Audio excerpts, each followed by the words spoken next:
Hey, what's up? J'espère que vous allez bien. Est-ce que vous saviez que seulement 2% de la population pouvait prétendre à faire du multitâche? Et pourtant, quand on y pense, on se dit que ce serait vraiment super intéressant de pouvoir apprendre plein de choses en même temps, juste pour pouvoir dire je sais ou prétendre à un meilleur boulot, par exemple. Mais est-ce que c'est vraiment possible de pouvoir apprendre plein de choses en même temps? Dans un monde où les compétences deviennent rapidement obsolètes, apprendre plusieurs compétences pourrait être vu comme un super pouvoir. Mais comment le faire sans se sentir débordé? C'est ce qu'on va voir dans cette vidéo. Je vais vous expliquer comment et surtout pourquoi apprendre plusieurs compétences peut être bénéfique. Évidemment, on n'est pas obligé de le faire. Moi, je suis multipotentielle, mais pendant longtemps, j'ai péché parce que je ne savais pas comment faire. Et surtout, vous le savez maintenant, j'ai déjà fait une vidéo dessus, c'est plutôt mal vu de faire plein de choses à la fois parce qu'on est dans un monde d'expertise. Mais quand on a plein de choses dans la tête et qu'on a envie de tout explorer, ben finalement, plutôt que de se dire on n'est pas dans la norme, pourquoi ne pas vivre ce qu'on a envie de vivre?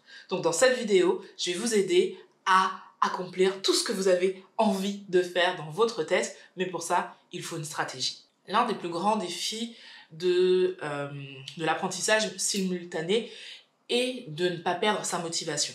Alors déjà, disclaimer, vous allez la perdre. Vous allez la perdre parce que, j'en ai déjà parlé aussi dans plein de vidéos, la motivation c'est quelque chose qui est fluctuant en fait. Ce n'est pas une énergie linéaire qui va durer du début jusqu'à la fin de la même manière. La discipline prend le relais quand on n'a plus de motivation. Mais pour que la discipline fonctionne, il faut savoir pourquoi on fait les choses. Et quand on fait beaucoup de choses en même temps, on peut se perdre justement dans ces différents pourquoi, surtout s'ils ne sont pas explicitement expliqués. Avant de rentrer dans le vif du sujet de cette vidéo, n'hésitez pas à vous abonner.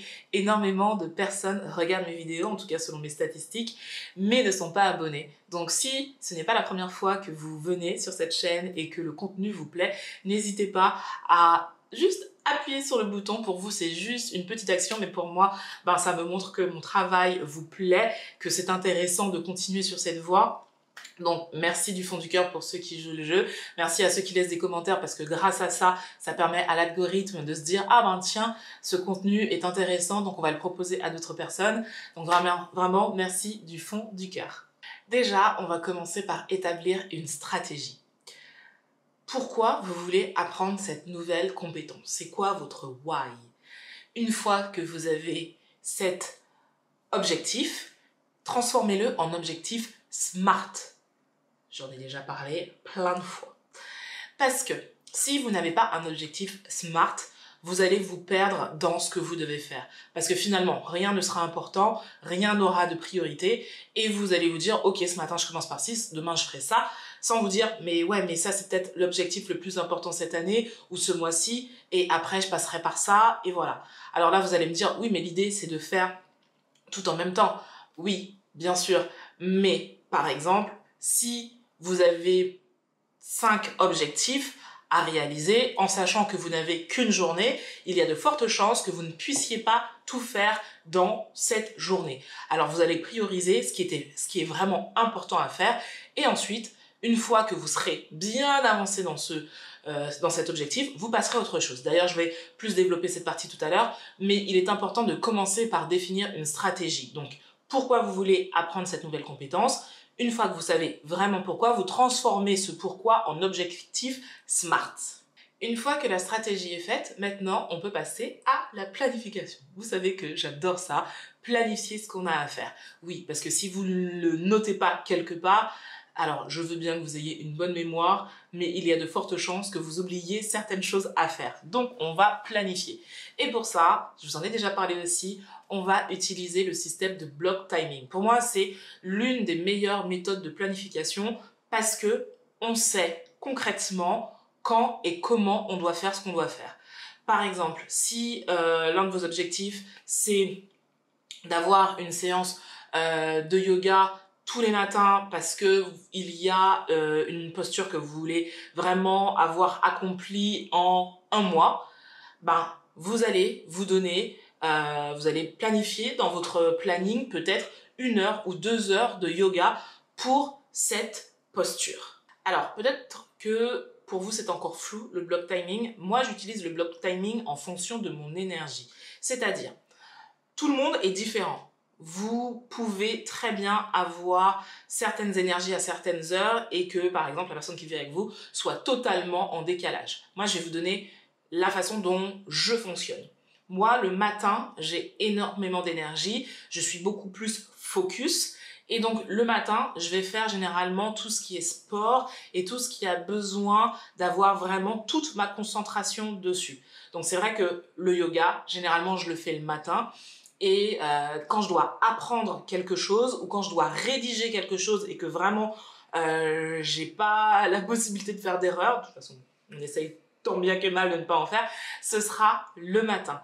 Ensuite, après le déjeuner, j'ai une chute d'énergie, très certainement comme beaucoup de personnes, et à ce moment-là, je vais faire des choses qui ne me demandent pas d'avoir un focus hyper pointu, qui ne demandent pas beaucoup de concentration.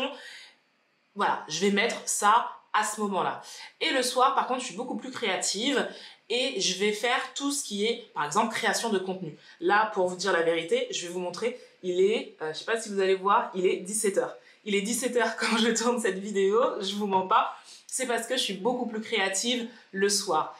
Et par exemple, mes articles de blog, alors oui, j'ai besoin de concentration, mais j'ai surtout besoin de créativité et je peux rester mes 3 heures à écrire le soir, alors que le matin, oui, je vais le faire, mais ce sera beaucoup moins fluide, vous voyez? Donc l'idée avec le block timing, c'est de vous dire, ok, comment fonctionne mon énergie? Et en fonction de votre énergie, quelle activité que je veux apprendre, je vais placer dans la journée. Mais ça, c'est hyper important parce que si vous placez votre activité où vous avez besoin d'être vraiment focus après le déjeuner, vous allez piquer du nez, vous serez fatigué et finalement, vous n'apprendrez rien. Alors que si vous le placez à un moment où vous savez que là, vous avez toute votre énergie, il y a de fortes chances que ça fonctionne super bien. Alors, je sais que le titre de cette vidéo, c'est apprendre plusieurs compétences en même temps, apprendre plusieurs choses en même temps. Mais là, l'astuce que je vais vous donner, c'est d'apprendre une compétence après l'autre. Je m'explique. J'ai fait l'erreur, et c'est parce que ça part vraiment de mon expérience personnelle, j'ai fait l'erreur d'apprendre des compétences qui étaient différentes, voire qui étaient similaires, très souvent similaires en plus, mais en partant du même niveau. Et en fait, le résultat, ça a été que j'ai été perdue parce que quand on commence à apprendre une activité, c'est hyper énergivore. Vous mettez tout votre focus dessus, ça demande vraiment une attention décuplée. Et si vous êtes au même niveau, et surtout au niveau débutant, pour toutes les activités que vous voulez apprendre en même temps, à un moment, l'énergie ne sera plus là, la motivation ne sera plus là, et vous allez laisser tomber. Donc, si vous voulez apprendre plusieurs choses en même temps, ce que je vous conseille, c'est d'apprendre des choses dans lesquelles vous n'êtes pas au même niveau. Si vous êtes au même niveau, attendez d'avoir un certain niveau pour commencer l'autre activité. Je vais vous donner un exemple pour que ce soit beaucoup plus clair. Vous voulez commencer la guitare et vous voulez apprendre le mandarin. Vous êtes à un niveau 0. Vous avez regardé, vous avez établi une stratégie et selon vos objectifs, le mandarin est prioritaire dans ce qui est important maintenant par rapport à l'apprentissage de la guitare. Parce que vous avez un objectif professionnel de partir vivre en Asie et que le mandarin, ce sera vraiment un plus dans votre carrière. Donc, on va prioriser le mandarin. Et vous allez attendre un petit peu pour commencer la guitare. Et quand vous serez arrivé, par exemple, à un niveau B1, B2 en mandarin, là, vous pourrez commencer la guitare. Pourquoi? Parce que vous serez déjà dans un niveau avancé en mandarin, donc l'énergie que ça demande pour progresser ne sera plus la même, alors que vous repartirez de 0 pour la guitare et que là, vous pourrez mettre toute votre énergie dans cette nouvelle activité. Mais par contre, si vous êtes, justement, si vous avez déjà commencé à apprendre le mandarin et que ça fait plusieurs mois que vous y êtes et que là, vous vous dites « Ah ben tiens, j'aimerais beaucoup apprendre la guitare, je connais rien du tout, allez-y ». Et là, vous pouvez apprendre 2 compétences en même temps. Alors oui, vous avez déjà commencé le mandarin, donc c'est plus une progression, mais vous êtes toujours en apprentissage. Et vous partez de 0 au niveau de la guitare. Donc, l'énergie n'est pas la même. L'énergie que vous allez mettre dans ces deux activités ne sont pas les mêmes. Donc oui, on peut apprendre des choses en même temps, mais en tout cas, par rapport à mon expérience personnelle, évitez d'apprendre des compétences dont vous avez le même niveau, surtout si vous avez un niveau débutant. Si vous avez un excellent niveau et que vous êtes dans l'amélioration de vos compétences, allez-y. Là, je parle vraiment du niveau 0 débutant. Quand on débute, je vous l'ai dit tout à l'heure, ça demande énormément d'énergie. Donc, si vous commencez de 0, vraiment, attendez d'avoir un certain step pour commencer l'autre activité. L'autre conseil que je pourrais vous donner, c'est d'être indulgent avec vous. C'est vrai, on a envie d'apprendre plein de choses pour X raisons. Vraiment, il y a des milliards et des milliards de raisons pour lesquelles on a envie d'apprendre des choses.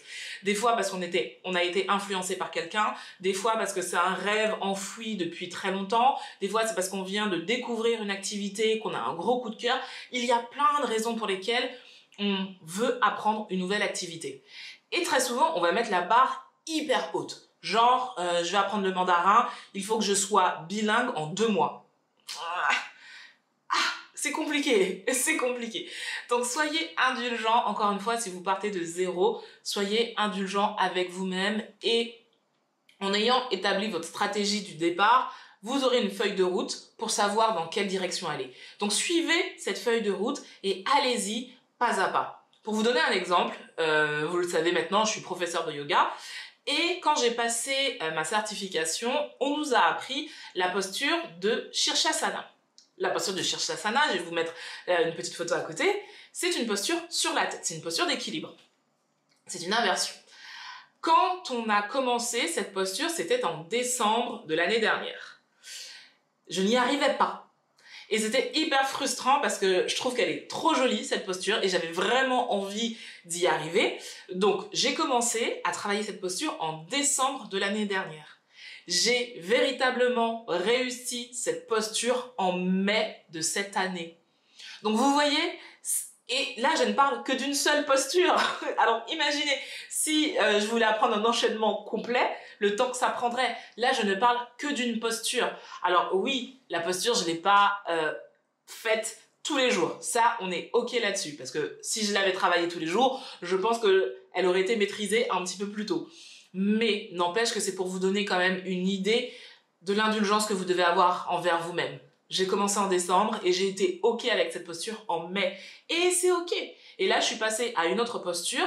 Alors, je pense que ça prendra un petit peu moins de temps parce que là, par exemple, en ce moment, je m'entraîne quasiment tous les jours.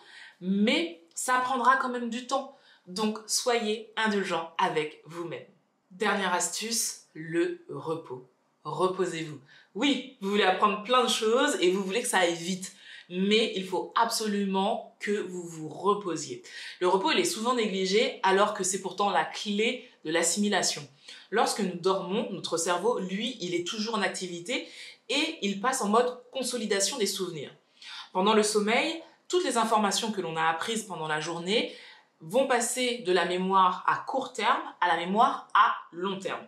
Et en fait, ce processus, qui est crucial, est orchestré par l'hippocampe, qui est une région du cerveau, et c'est grâce à ce repos que l'on va réussir à se souvenir de tout ce que l'on a appris. Donc, il faut absolument vous reposer, surtout si vous avez une activité cérébrale hyper intense, reposez-vous, ça ne sera que bénéfique. Alors, pour récapituler, ce qu'il faudrait, en tout cas selon moi, pour apprendre plusieurs compétences en même temps, c'est déjà savoir pourquoi vous le faites.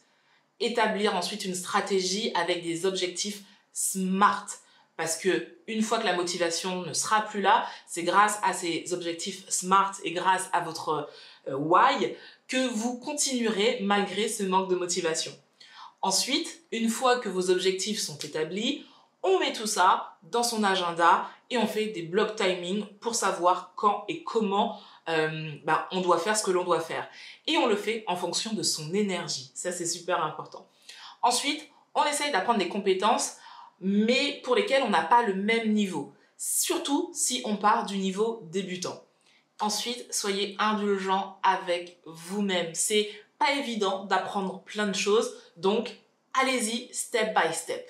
Et ensuite, pour terminer, reposez-vous. C'est la meilleure chose que je puisse vous conseiller. Prenez du repos et prenez du plaisir à apprendre les choses. Voilà. J'espère que cette vidéo vous aura plu, qu'elle vous aura donné des astuces.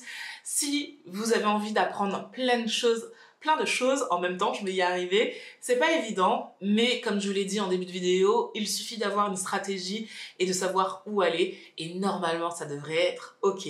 Dites-moi en commentaire justement si vous avez des objectifs d'apprentissage, qu'est-ce que c'est, pourquoi vous avez envie d'apprendre ces compétences, je serais curieuse de le savoir. Vous le savez, je lis tous les commentaires et je réponds à tout le monde, donc vraiment n'hésitez pas à m'écrire ça, je me ferai un plaisir de vous lire. Voilà, sur ce, cette vidéo est terminée. Je vous fais de très très gros bisous. Prenez soin de vous, prenez soin des gens que vous aimez et à la semaine prochaine.